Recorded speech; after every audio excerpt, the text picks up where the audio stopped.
Hyderabadi mutton dum biryani recipe అయితే ఇవాళ చూసేద్దామా. ముందుగా మటన్ వచ్చేసి ఒక 2 kgs వరకు ఉండొచ్చండి. ఇలా పెద్ద పెద్ద స్లైసెస్ గా కట్ చేసుకున్నాను. బిర్యానీ కోసం అని చెప్తే మనకి పీసెస్ ఇలా పెద్దగా కట్ చేసి ఇస్తారు. ఎందుకంటే మటన్ కొంచెం కుక్కర్లో కుక్ చేసుకున్న తర్వాత మనము వండుకుంటాం కాబట్టి ఇలా మటన్ ని పెద్ద పెద్ద పీసెస్ గా అయితే కట్ చేసుకోవాలి. ముందుగా ఇది ఒక 1 hour వరకు అయితే మ్యాగ్నేట్ చేయడం కోసం ఇందులోకి ఇప్పుడే మసాలాలు కూడా అన్ని యాడ్ చేసుకుంటాను. నేను 2 kg మటన్ కి వచ్చేసి అయితే 1.5 kg వరకు అయితే రైస్ తీసుకుంటానండి. 1.5 kg రైస్ తీసుకుంటే దాని ఈక్వల్ గా అవుతుంది. యాక్చువల్ గా అయితే 2 kgs కి 1 kg తీసుకుంటారు, కానీ నేనైతే ఒక 1.5 kg వరకు అయితే రైస్ తీసుకున్నాను. నేనైతే పొడుగున్న బాస్మతి రైస్ ఇవి. ఇప్పుడు ఉల్లిపాయ ముక్కలను కూడా కట్ చేసుకుని ఇలా పొడుగుగా ఇవి ఇట్లని చూర చూర ఇట్లా చేసేసుకోవాలా. చేసుకున్న తర్వాత ఆయిల్లో డీప్ ఫ్రై చేసుకుంటే మనకి ఇక బ్రౌన్ ఆనియన్స్ అయితే రెడీ అయిపోతాయి.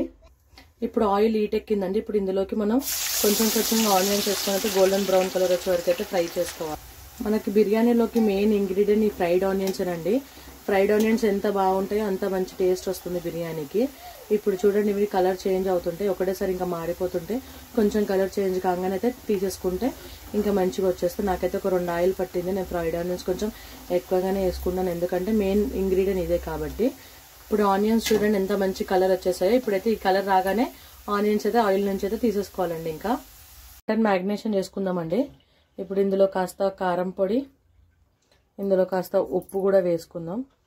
కొంచెం అయితే పసుపు వేసుకుంటున్నాను, ఎందుకంటే కలర్ ఇదే వస్తుంది మనకి, అందుకని చెప్పేసి అయితే కొంచెం పసుపు కూడా యాడ్ చేసుకుంటున్నాను. ఇప్పుడు ఇందులో హోమ్ మేడ్ ధనియాల పొడి, గరం మసాలా పౌడర్ కూడా ఇది ఇంట్లో చేసిందేనండి. ఇప్పుడైతే అల్లం వెల్లుల్లి పేస్ట్ కూడా యాడ్ చేసుకుంటున్నాను. ఇందులోకి ఒక 2 స్పూన్స్ వరకు అయితే అల్లం వెల్లుల్లి పేస్ట్ అయితే పడుతుంది. ఇప్పుడు ఇందులోకి ఫ్రైడ్ ఆనియన్స్ కూడా యాడ్ చేసుకుంటున్నాను. అండ్ కాస్త కొత్తిమీర పుదీనా కూడా వేసేసుకుంటున్నాను. ఇప్పుడు ఇదంతా మ్యాగ్నేట్ చేసుకోవాలండి. మసాలాలన్నీ మటన్కి పట్టేటట్టుగా మొత్తం ఈవెన్గా మసాలాలన్నీ పట్టాల పీసెస్కి. అండ్ ఇట్లా మసాలా పెట్టి ఇప్పుడే ఒక 10-15 minutes వదిలేసిన తర్వాత మనం పెరుగు యాడ్ చేసుకోవాలి. ఇప్పుడే పెరుగు వేసుకోవడం ఏంటంటే కొంచెం చప్పబడిపోతుంది పీస్, అందుకని చెప్పేసి అయితే ముందు ఉప్పు కారాలన్నీ మటన్కి పట్టిన తర్వాత ఒక 15 minutes తర్వాత పెరుగు యాడ్ చేసుకుందాం. ఇప్పుడు ఇందులో అయితే పెరుగు ఇది. ఇప్పుడు పెరుగు కూడా యాడ్ చేసేసుకుందాం. ఇప్పుడు పెరుగు వేసుకొని కూడా మటన్ని మొత్తం మసాలా పట్టేటట్టుగా కలిపేసుకోవాలి ఒకసారి అయితే. ఇప్పుడు ఇందులోకి కాస్త నిమ్మకాయ కూడా పిండేసుకుంటున్నాను. ఇప్పుడు ఆల్రెడీ మనం వేయించి పెట్టుకున్న ఉల్లిపాయలది ఆయిల్ కూడా ఇందులో కాస్త వేసేసుకొని ఒక్కసారి అయితే మొత్తం మ్యాగ్నేట్ చేసి అయితే పక్కన పెట్టేసుకోవాలండి.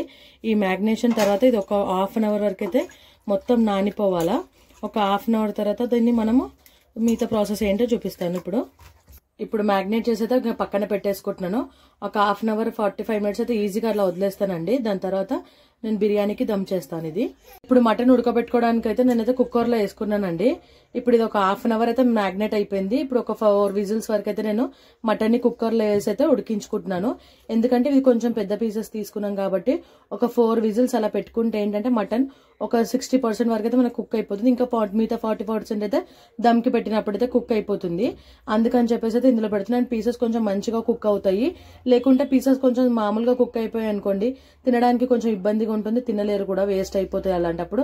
అందుకని చెప్పేసి నేను ముందుగా ఒక 4 whistles వచ్చే వరకు అయితే కుక్కర్ని ఇలా ఉడికించేసుకొని మటన్ని తర్వాత దమ్కి అయితే వేసుకుంటాను. అయితే బిర్యానీకి రైస్ రెడీ చేసుకుంటున్నా అండి.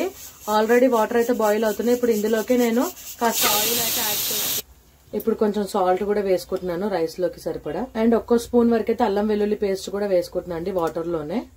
ఇప్పుడైతే ఓల్ గరం మసాలా కూడా వేసుకుంటున్నాను. సాజీరా, ఇలాచి, లవంగం, పట్ట అన్ని వేసేసుకుంటున్నాను.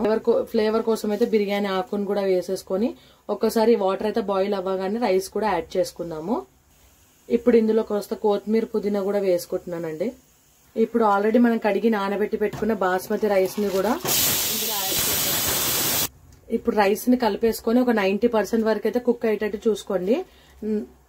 మన రైస్ అయితే రెడీ అయిపోయిందండి. ఇప్పుడు మనం అయితే దమ్ముకు వేసేసుకుందాం. నాకు మటన్ కూడా కుక్ అయిపోయింది. ఇప్పుడు నేనైతే మొత్తం దమ్ముకు వేసేసుకుంటున్నాను రైస్ ని అయితే. దమ్ము కోసం అయితే నేను వెడల్పాటి బ్యాండీ తీసుకున్నాను. ఇప్పుడు ఇందులో ఏంటంటే ఆల్రెడీ మనం ఫ్రై చేసి పెట్టుకున్న కాస్త ఆయిల్ కూడా వేసుకుంటున్నానండి. ఈ ఆయిల్ కొంచెం కలుపుకొని అలా ఇప్పుడు ఇందులోకి అయితే మనం 60% ఉడికించిన మటన్ ని కూడా వేసుకుని అయితే గ్రేవీ తోటి అలానే యాడ్ చేసేస్తున్నానండి ఇది మటన్ అయితే. ఎందుకంటే ఒక నేను 80% వరకు అయితే రైస్ ని కూడా యాడ్ చేసుకుంటాను కాబట్టి, అందుకని చెప్పేసి అయితే ఇంకా గ్రేవీ తోటే మటన్ ని అలానే యాడ్ చేసుకుంటున్నాను. ఒక 2 minutes అలా వాటర్ ఇంకే వరకు అయితే ఈ మటన్ ని కుక్ చేసుకుంటాను. ఇప్పుడు ఈ వాటర్ ఇంకే వరకు అయితే కొంచెంగా మనం కుక్ చేసుకుందాం. కొంచెం గ్రేవీ అలానే వదిలేస్తాను, కొంచెం వాటర్ ఇంకే వరకు అయితే పెట్టేసుకుంటాను ఒక 5 మినిట్స్ వరకు. ఇప్పుడు కొంచెం గ్రేవీ అయితే చిక్కబడిపోయిందండి. ఇప్పుడు ఇందులోకి నేను కాస్త కొత్తిమీర పుదీనా కూడా యాడ్ చేసుకొని ఇప్పుడు రైస్ ని కూడా యాడ్ చేసుకుంటున్నాను కొంచెం. ఇప్పుడు ఇలా రైస్ ని కూడా ఈవెన్ గా వేసుకుని వేసుకున్న తర్వాత ఇలా ఆల్రెడీ మనం వేయించి పెట్టుకున్న ఫ్రైడ్ ఆనియన్స్ అయితే పైనుంచి అయితే కొంచెం గార్నిషింగ్ కోసం అయితే వేసుకుంటున్నాను. కొంచెం ఫ్రైడ్ ఆనియన్స్ వల్లనే టేస్ట్ ఉంటుందండి, మెయిన్ బిర్యానీకి ఇదే మెయిన్ ఇంపార్టెంట్ కాబట్టి. ఇంకా అందులోకే మనం కొంచెం వేయించి పెట్టుకున్న అదే ఫ్రైడ్ ఆనియన్స్ ఆయిల్ ని కూడా కాస్త వేసేసుకుంటున్నాను. ఇప్పుడు ఇందులోకే కాస్త కొత్తిమీర పుదీనా కూడా వేసేసుకుంటున్నాను, కాస్త కరివేపాకు కూడా వేసుకున్నాను. ఇప్పుడైతే కొంచెం వాటర్ అండి ఇవి. ఈ వాటర్ ఏంటంటే మనం ఆల్రెడీ గంజి తీసి పెట్టుకుంటాం కదా ఎక్స్ట్రా అయినాయి, అవి కాస్త లైట్ గా యాడ్ చేసుకుంటున్నాను ఇప్పుడు ఇందులోకి మనం కొంచెం ఫుడ్ కలర్ కూడా యాడ్ చేసుకుంటున్నాను అక్కడక్కడ. నేను ఫైనల్ గా ఇందులో అయితే వేసేసుకున్నాను ఫుడ్ కలర్ కూడా. ఇప్పుడైతే మూత పెట్టేసి ఒక దమ్ముకి అయితే పెట్టేస్తున్నానండి.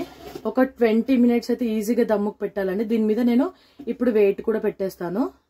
ఇలా ఏదన్నా ఒక వెయిట్ పెట్టేసుకుంటే ఏంటంటే అది మూవ్మెంట్ కాకుండా లిడ్ ఓపెన్ కాకుండా ఉంటుంది అండ్ దాని ఎయిర్ కూడా బయటికి పోకుండా ఉంటుంది. మీడియం ఇప్పుడు మంటలో పెట్టేసుకొని అయితే ఒక 15-20 మినిట్స్ అయితే దమ్ముకైతే ఇలా వదిలేయాలండి. ఎంత టేస్టీ అయిన బిర్యానీ అయితే రెడీ అయిపోయిందండి. మనం దమ్మ వేస్తాను 15 మినిట్స్ తర్వాత. ఇప్పుడు చూడండి పీసులు కూడా ఎంత బాగా ఉడికిపోయినాయో మీకు చూపిస్తాను.